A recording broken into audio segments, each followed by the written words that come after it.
Friends ఈ question చూసుకోండి. ఈ క్వశ్చన్ చూడగానే చాలా మంది కన్ఫ్యూజ్ అవుతుంటారు. ఈ క్వశ్చన్ ఎస్ఎస్సిలో అడగడం జరిగింది.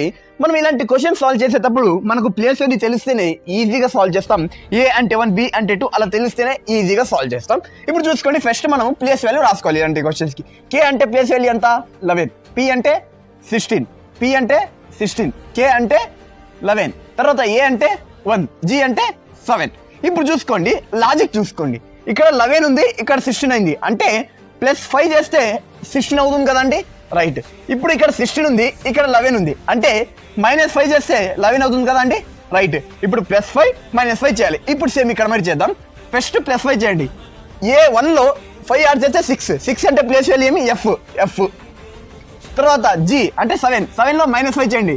7లో -5 చేస్తే 2 అంటే బి, ఎఫ్బి. తర్వాత మనకి నంబర్ రావాలి. ఇప్పుడు చూసుకోండి, ఇక్కడ 2 ఉంది, ఇక్కడ 16 ఉంది. నేను 2⁴ చేస్తా, అంటే 2 × 4 టైమ్స్ చేస్తే మనం ఏమొస్తుంది, వాల్యూ వస్తుంది, వాడు ఇచ్చిన నెంబర్ వస్తుంది, 16 వచ్చింది.